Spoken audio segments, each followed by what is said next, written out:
they plan to make history here this evening. What's going on, everybody?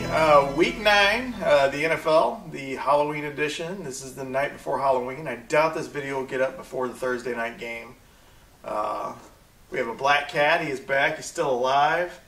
He's acting a little freaky right now, so we'll see what happens. I guess it's this close to Halloween. A black cat. It's got to be a black cat. Is that racist?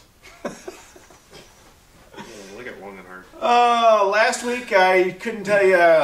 I know the over didn't hit on the London game, which that, like I said, was a pretty good shootout. And you had two teams that could have done it, but they just decided not to. If you watched it, got up to watch it. Field looked like shit. I did get up to watch it. Yeah, I watched most of it, and the field conditions were horrible. I know our Rammies, they did what they were supposed to do. They didn't cover, and I think the under hit, so I got that too. Those two right. Oh, I'm trying to think, what else did I do last week? I don't know. I think I was 500 overall, which was not very good. I was 4-1. Well, I was 5-1 if you count. I said to go take the under on the Carolina-Seattle game, but I didn't put that down. So we'll take it 5-1. 5-1. Sold. Look at 83%. Right? Oh wait, actually the other one I did pick the Giants to win the series. And that kid, I didn't think they would make it to 7 games, to be honest with you. I just don't think. Thank God they got Madison Bumgarner. Jesus. Mad Bum is like the fucking shit. And he makes $7 million a year, which is pretty good for a pitcher. Yeah, no kidding. And his, what is his second World Series ring?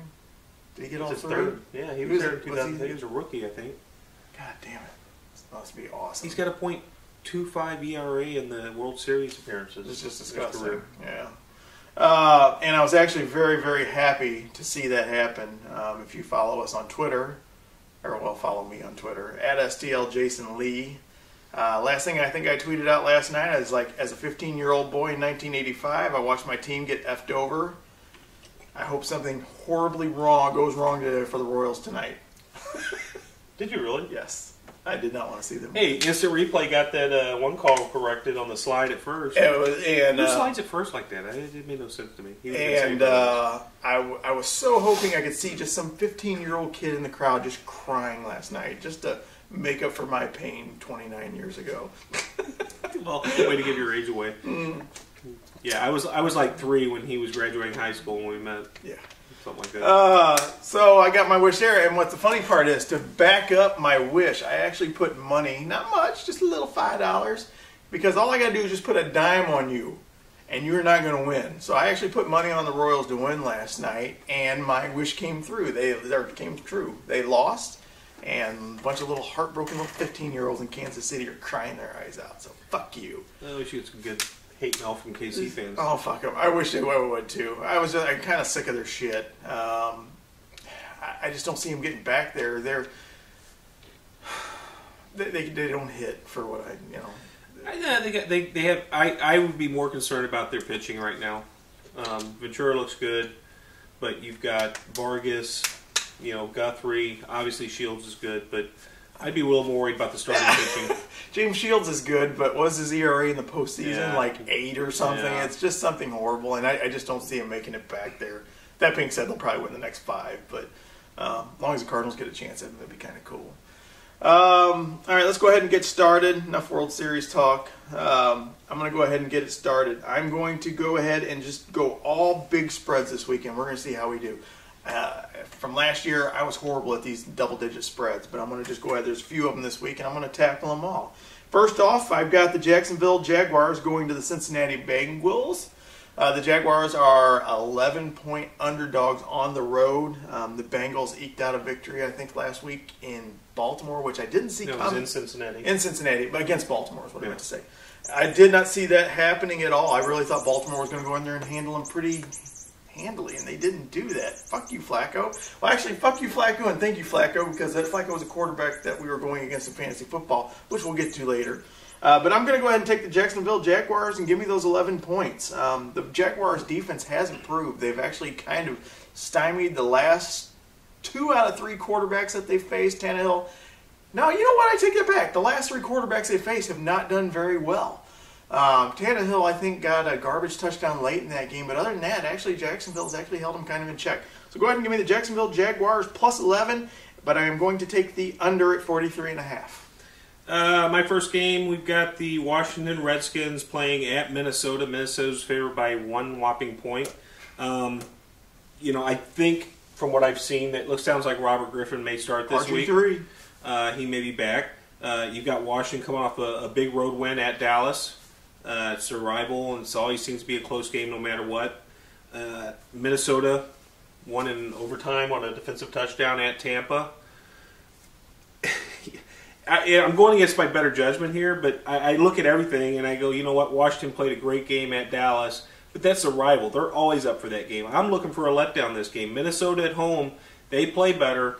I like Minnesota's defense. I think Bridgewater can do enough to get them points with Minnesota's defense. And plus you've got Mike Zimmer going against Jay Gruden, both the coordinators from Cincinnati last year. They know each other. I give the edge to Zimmer, so I'm taking Minnesota to win this game at home. Yeah, Colt McCoy going back home last week kind of helped him a little bit too. But then he's not the starter. Congratulations, you had a decent game. Now you're not starting. Yeah, 297 yards passing. Yeah, I don't understand that, to be honest with you. Robert Griffin was not tearing it up. No, he hasn't for a while. And here's a little tip.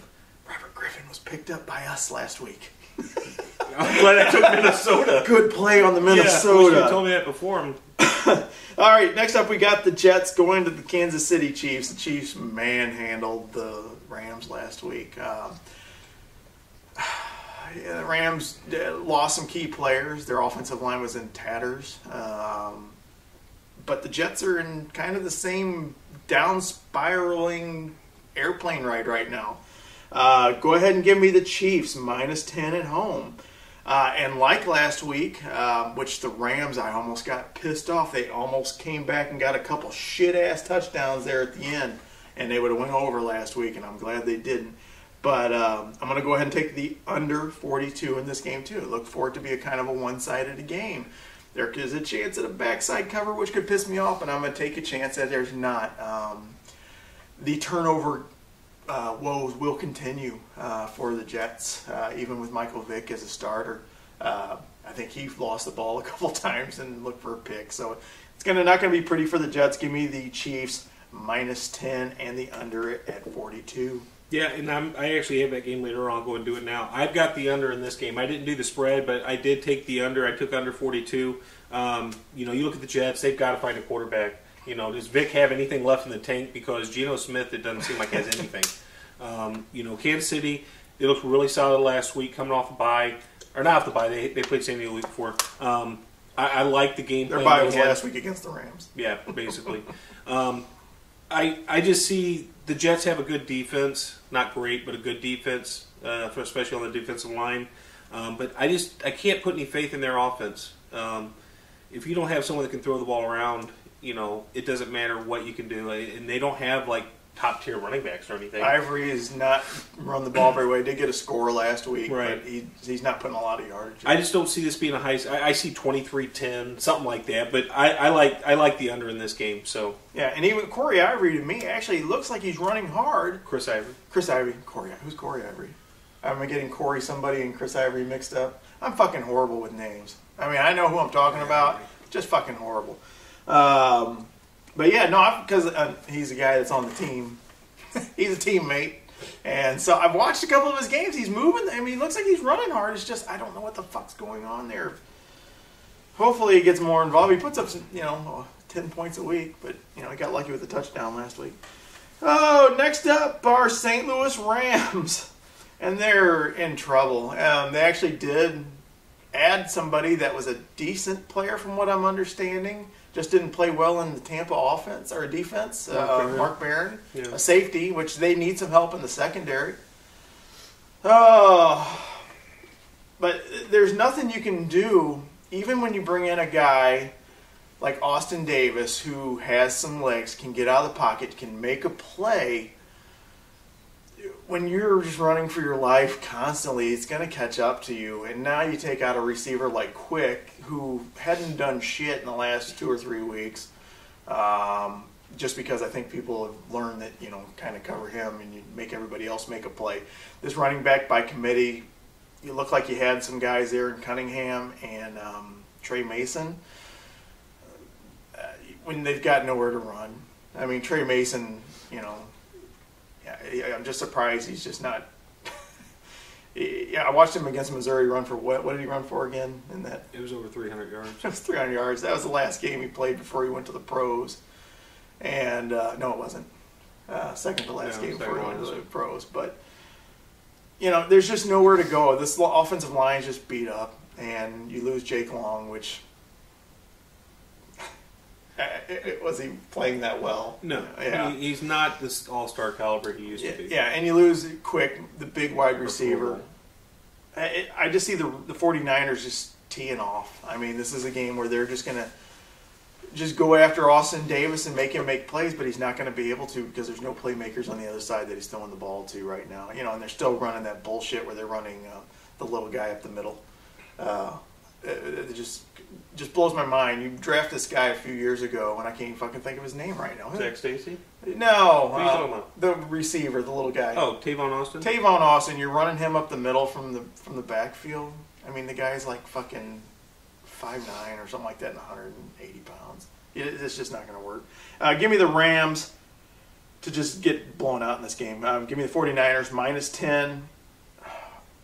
I'm scared here. I'm thinking it could be really, really bad. Look for a couple defensive scores. So go ahead and give me the over at 44 for this game. I'm taking. I did the same game too. I've got San Francisco minus 10 here. Not only did you lose Quick, you lost Jake Long. I know Saffold re-injured his shoulder, but he gets hurt every week. Yeah. You had Scott Wells, the center, get dinged up. Yeah, they're in trouble. I'm with you. I understand you've got three young running backs in Cunningham, Mason, and Stacy. Stick with Mason. Yeah, you had Mason go 18 carries for 85 yards the week before, and he maybe got 3 or 4 touches this last week, and it's like the guy has explosiveness. That Zach Stacy is good up the middle, Mason is good and more explosive to the outside. And you hardly used him. I don't understand what they're doing. I don't understand how they're using Austin. And now with the offensive line injuries, and you've got, I think Patrick Willis is practicing now for the 49ers, so he may be back. After this week, I think Alden Smith will be back. They're going to start getting their players. San Francisco is going to have their players back on defense, and great, might not be this week, but... And they're at home. Yeah, they're at home. They were off last week.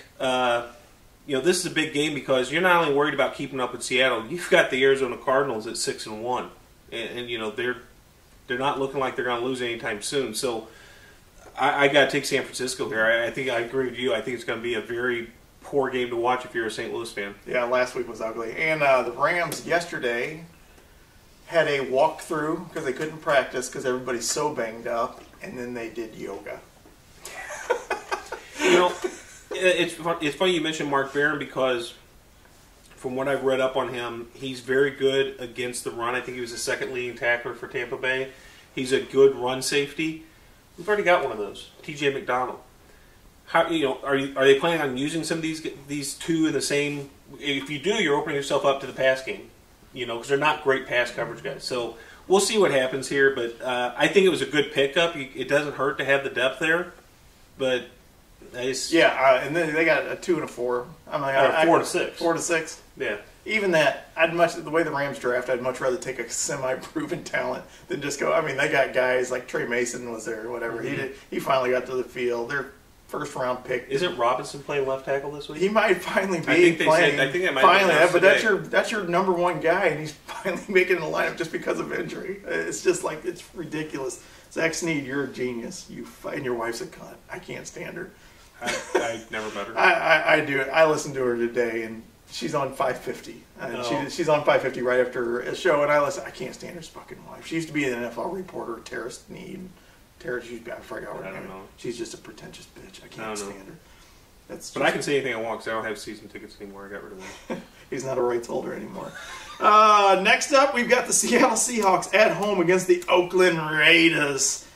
Seattle goes home, has not looked very good at all for a defending Super Bowl champion. They did get a win last week. Who did they play? I'm drawing. At Carolina, 13-9. Yeah, and low scoring. I kept watching that game because I've got Marshawn Lynch, and I'm like, and that fucking shit. What the hell? You've got one of the best running backs in the league, supposedly. You're not using him. He's not getting the touches, and you've lost 2 out of the last 3. Mm-hmm. We beat him. Fuck. Holy shit. No.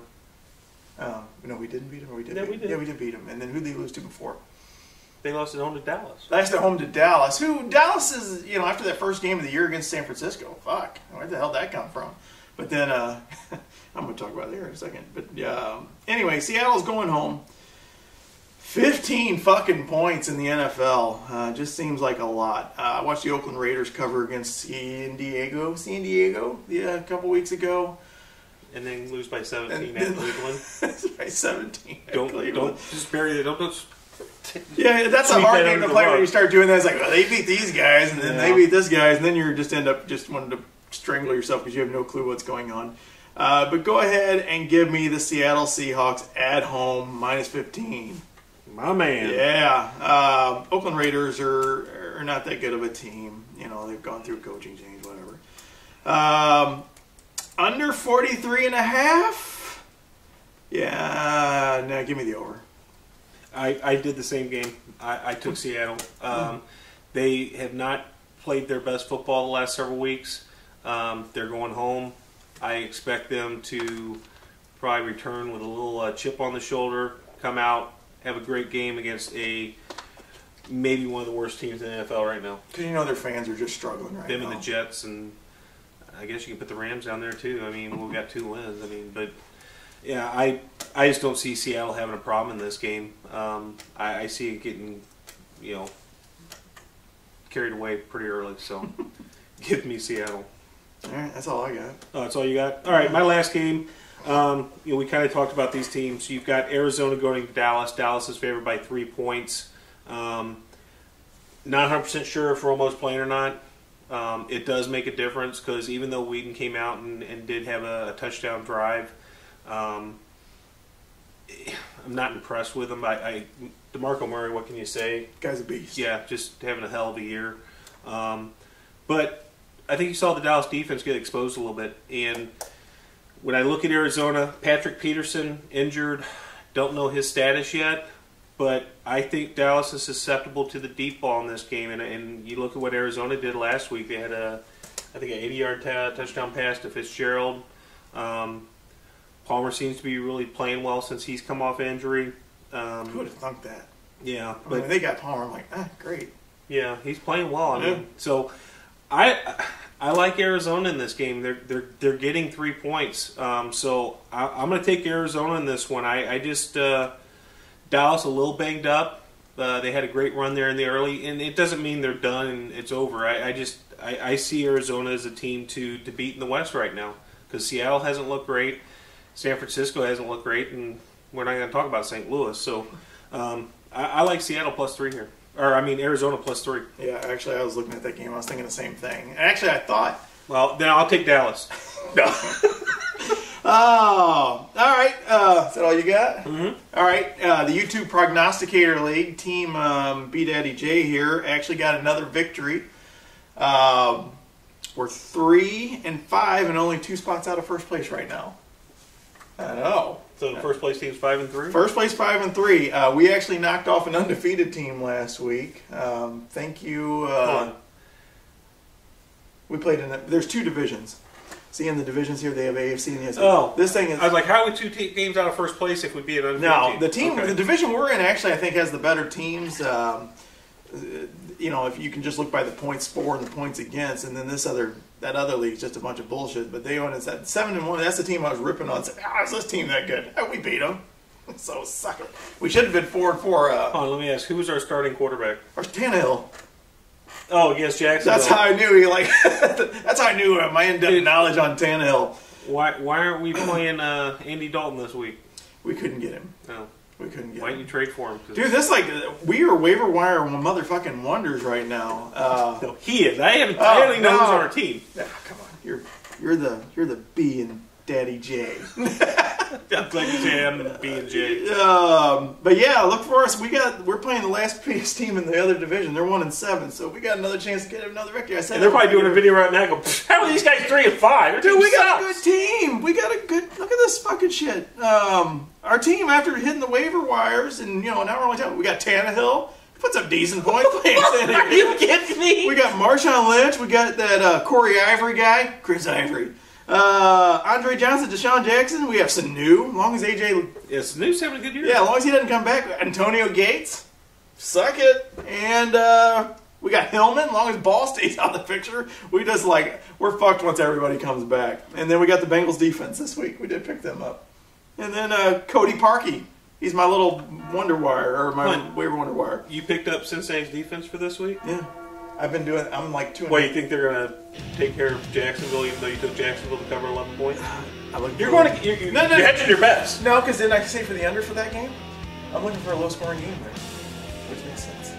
As long as that. But no, we're doing all right. We're after starting out 0-40 it seemed like, but we're calling our way out of the basement. Yeah. And that's all I got. Happy Halloween. Yeah. Oh, kitty. We have a black cat around here. We have props, but he's underneath the table. Yeah. Servicing me. Whoa. All right, that's all we got. This video went a little long. We will see you guys next week. Take care, guys.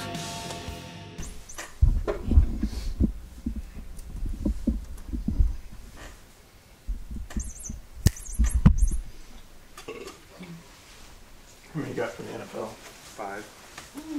How many you got? I'll keep up. Huh? I'll keep up. What do you mean you'll keep up? I don't think I got quite 5, but I Fine. think you can just keep going. Is that Richard Moll? Just the guy on the left. Oh, this is supposed to be Tony Kornheiser. I don't know. First I thought that was the captain from, what's that show on the Alaska, the boats? Bering Sea Catch? No. Deadliest Catch? Deadliest Catch. That one that's had all the drug problems. I haven't watched the fishing show in a while. Or the crab show. It's over now. Like it's over? Like Honey Boo Boo over? No, not Honey Boo Boo over. Not date a child molester, freak, fat ass. Is this being taped? Hey. Yeah, actually, Sugar Bear got caught cheating first. Well, it doesn't matter. But, doesn't mean you go date a child molester when you got all your kids at home. well, supposedly she dated this guy before. Well, he must have high standards. I think. See, and what sucks is they cancel a show. And this is the shit they need to be taping. Exactly. The show just got good. Oprah like shit. Jerry.